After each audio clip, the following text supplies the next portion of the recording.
The Baltimore Ravens have found their secret weapons this season, and if these two players develop the way that Baltimore believes they can, then the rest of the NFL is going to have a serious problem this season. These are the kind of players that can quietly change a team's season and trajectory, and going into the 2026-2027 season, the Baltimore Ravens are looking to have a huge impact from these two rookies who could change the course of their season in a positive going towards a playoff push and a Super Bowl appearance. Welcome to Ravens Digest. Thank you guys for having us again. And before we get into today's video, you guys are going to want to make sure to subscribe to Ravens Digest. 60% of you guys are unsubscribed. It is completely free, and we're providing Ravens videos and updates every single day. You guys are not going to want to miss out on the content that we are providing. Now, the two biggest rookies, in my opinion, that could change the course of the Baltimore Ravens this upcoming season is wide receiver out of USC, Jacoby Lane, and Zion Young, the defensive end out of Missouri.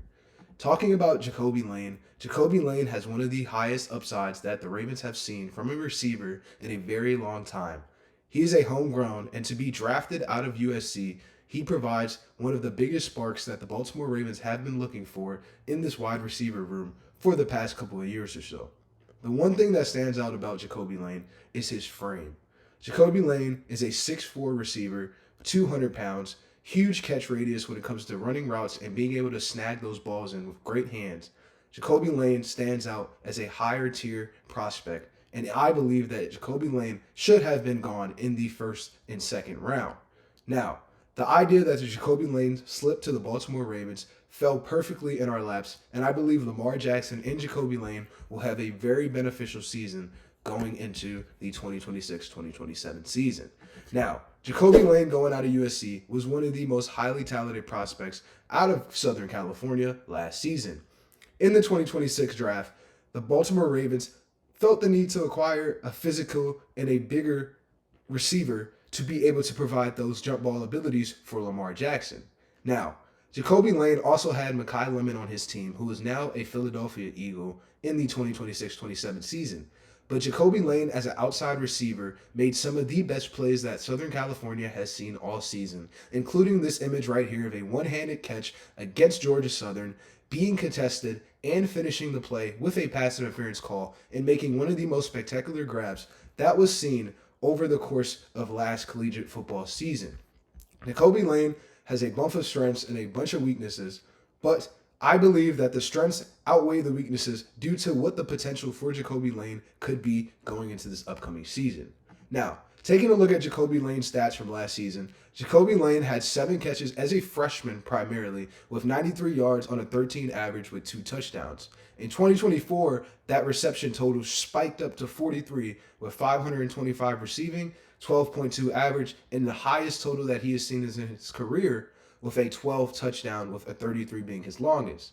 Now, last season was one of his most prominent seasons, as we talked about, as he also faced the wide position with Makai Lemon in that receiver room, but still was able to produce at a pretty high level, but saw a touchdown drop in this total.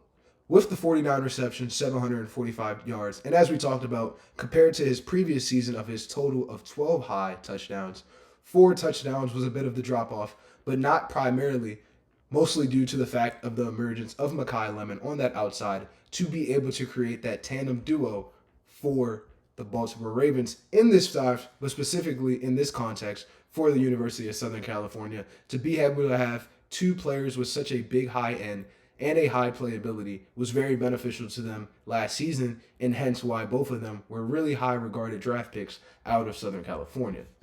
Now, shifting over to Jacoby Lane prior to his draft profile, some of the strengths that were notably seen in his game included him winning consistent balls at the catch point with strong body control. As we talked about, he has a huge, large frame and the catch radius that turn contested catches into completions, especially on fades and back shoulder throws, which could be something that Lamar Jackson could use to benefit from in the future. Red zone scoring was a calling card at USC with 16 touchdowns over his last 2 seasons, and most of those catches were phenomenal touchdown grabs in the back of the end zone. He adjusts well to off-target throws downfield, keeps plays alive and when the ball isn't perfectly placed, and is good at being able to create separation in those scenarios. His head fakes, his tempo changes, they freeze corners on all double moves. His press relief has more variety, especially for a 6'4" size-based receiver, explosive lower half, and he competes through contact after the catch to be able to create those explosive plays from a downfield perspective. Now, the Baltimore Ravens receiver room currently right now stands with Zay Flowers being the number 1 and Rashad Bateman being the number 2. Now, there are questions surrounding who will be able to emerge from the Baltimore Ravens receiving room, as there has been draft picks in the last year such as Devontae Walker, the other rookie in this draft class, Elijah Surratt, and of course Jacoby Lane, as we spoke about, to be able to come in and contribute to the Baltimore Ravens at a high level. Now, the Baltimore Ravens are looking to create on the outside to give Zay Flowers that speedy ability that he is known for, but he's not a bigger framed receiver.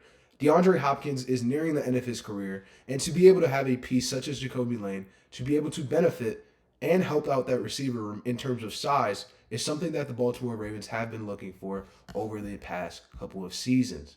Now, the Baltimore Ravens depth chart going into the 2026 season, as we talked about, starts with Zay Flowers and Rashad Bateman, but there is a lot of missing pieces that could be beneficial, such as LaJohntay Wester in the returning game being able to play and get more wide receiver minutes, and other notable players that are trying to make that second year, third year leap, such as Dayton Wade, Xavier Guillory, and Octavian Smith Jr., the rookies, coming in and being able to provide some depth from that wide receiver room.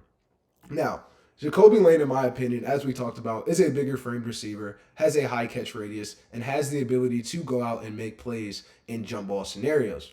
My player comp for Jacoby Lane this upcoming season is no other than Clemson product and current Cincinnati Bengals wide receiver T. Higgins. I see a lot of T. Higgins in his game in terms of route running and the fluidity that Jacoby Lane carries on the football field when it comes to his savviness, his ability to be physical on the line and in press situations, and also be able to benefit the team in terms of being able to not lack in product production. But Jacoby Lane seems that he could be a fit that could come in the X or the Y, specifically when the season starts, and be able to produce for Lamar Jackson outside of the tight end game. Now, shifting over, as we talked about, to the first piece of Jacoby Lane being such a detrimental product for the Baltimore Ravens offense, we also have to look no further than the Baltimore Ravens defense. On the Baltimore Ravens defense, my highly talented rookie that I believe is very underrated is Zion Young. Zion Young is a very physical edge rusher and has shades of some of the best defensive players in the NFL when it comes to being able to create pressures on the quarterback and surround the quarterback in terms of being able to swarm and create sack opportunities. Zion Young out of Missouri had a very prominent career, with him starting his seasons at Michigan State and then transferring to Missouri in the 2024 and 2025 season. 7 to 12 games played at Michigan State, and then the trajectory of Missouri helped create him as a notable and underrated draft prospect, with him in 2024 coming out with 15 tackles and 26 assisted tackles in 13 games played with 2.5 sacks. Now, last season, he had a big jump in terms of production with the 23 tackles, 18 assisted, lower than the previous, but the sack total rose to 6.5 sacks per game, and I believe that is a very physical and detrimental piece to being able to collapse and go to the quarterback, the Josh Allens, the Patrick Mahomes, and be able to pursue them at the highest caliber of NFL football. Specifically about Zion Young, his strengths and his weaknesses, Zion Young's strengths has been mostly surrounded about his frame, his build, and him having great arm length. As we talked about, he's solid strength at the point of attack, and he has very long arms that help him get around the extension of blocks from these bigger sized offensive tackles. He consistently resets the line of scrimmage against tight ends. He's decent at setting the edge and running his feet to avoid getting hit on the run, and he has very solid power and leg drive as a pass rusher to help collapse the pocket. He's a great pass rusher, has motive, and can get coverage sacks in zone situations and not just man-to-man situations, which makes him great both on the ball and off the ball. In terms of his weaknesses, Zion Young has a burst and a lack of acceleration when it comes to certain positions that put him to threaten offensive tackles around the edge.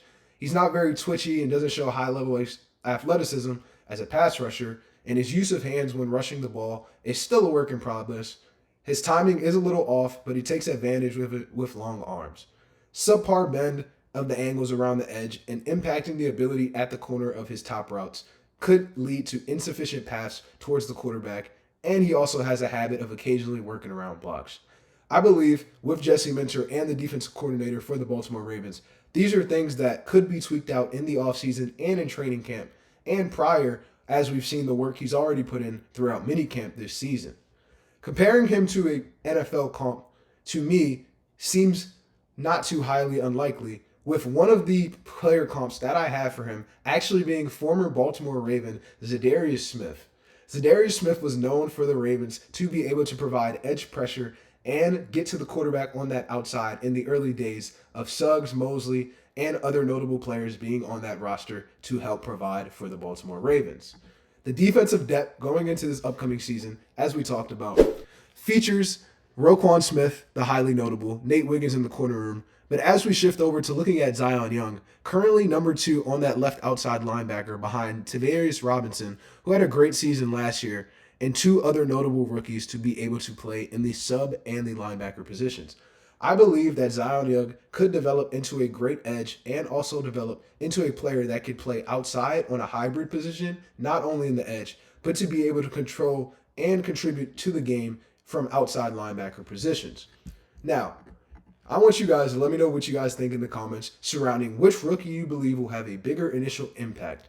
Type J for Jacoby Lane down in the chat, or Z for Zion Young for who you believe will have the bigger initial impact going into the 2026-2027 season to help the Ravens on their quest to a Super Bowl. Do not forget to like, comment, subscribe. We're providing Ravens videos and updates every single day. You guys are not going to want to miss out. And we'll see you on the next one for Ravens Digest, signing off.